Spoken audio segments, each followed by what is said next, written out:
اور ندب اور ابیہو نے جو ہارون کے بیٹے تھے اپنے اپنے بخوردان کو لے کر ان میں آگ بھری، اور اس پر اور اوپری آگ جس کا حکم خداوند نے ان کو نہیں دیا تھا خداوند کے حضور گزرانی، اور خداوند کے حضور سے آگ نکلی اور ان دونوں کو کھا گئی، اور وہ خداوند کے حضور مر گئے۔ تب موسیٰ نے ہارون سے کہا، یہ وہی بات ہے جو خداوند نے کہی تھی کہ جو میرے نزدیک آئیں ضرور ہے کہ وہ مجھے مقدس جانیں اور سب لوگوں کے آگے میری تمجید کریں۔ اور ہارون چپ رہا۔ پھر موسیٰ نے میشائیل اور الصفن کو جو ہارون کے چچا عزیل کے بیٹے تھے بلا کر ان سے کہا، نزدیک آؤ اور اپنے بھائیوں کو مقدس کے سامنے سے اٹھا کر لشکرگاہ کے باہر لے جاؤ۔ پس وہ نزدیک گئے اور انہیں ان کے کرتوں سمیت اٹھا کر موسیٰ کے حکم کے مطابق لشکرگاہ کے باہر لے گئے۔ اور موسیٰ نے ہارون اور اس کے بیٹوں الیعزر اور اتمر سے کہا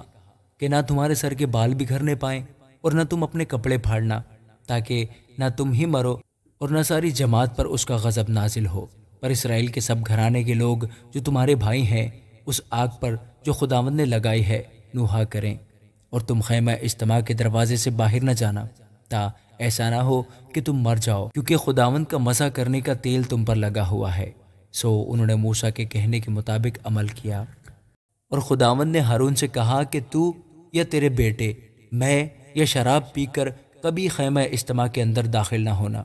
تاکہ تم مر نہ جاؤ۔ یہ تمہارے لیے نسل در نسل ہمیشہ تک ایک قانون رہے گا، تاکہ تم مقدس اور عام اشیاء میں اور پاک اور ناپاک میں تمیز کر سکو، اور بنی اسرائیل کو وہ سب آئین سکھا سکو جو خداوند نے موسیٰ کی معرفت ان کو فرمائے ہیں۔ پھر موسیٰ نے ہارون اور اس کے بیٹوں الیعزر اور اتمر سے جو باقی رہ گئے تھے کہا کہ خداوند کی آتشین قربانی میں سے جو نظر کی قربانی بچ رہی ہے اسے لے لو، اور بغیر خمیر کے اس کو مذبح کے پاس کھاؤ، کیونکہ یہ نہایت مقدس ہے۔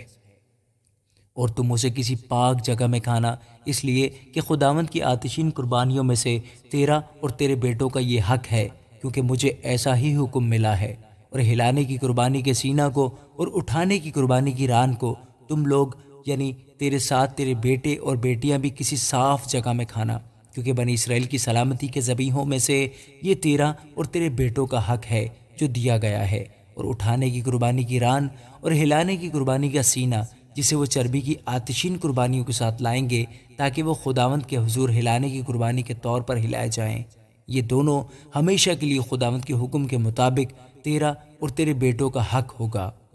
پھر موسیٰ نے خطا کی قربانی کے بکرے کو جو بہت تلاش کیا تو کیا دیکھتا ہے کہ وہ جل چکا ہے۔ تب وہ ہارون کے بیٹوں الیعزر اور اتمر پر جو بچ رہے تھے ناراض ہوا اور کہنے لگا، خطا کی قربانی جو نہایت مقدس ہے اور جسے خداوند نے تم کو اس لیے دیا کہ تم جماعت کے گناہ کو اپنے اوپر اٹھا کر خداوند کے حضور ان کے لیے کفارہ دو، تم نے اس کا گوشت مقدس میں کیوں نہ کھایا؟ دیکھو اس کا خون مقدس میں تو لایا ہی نہیں گیا تھا،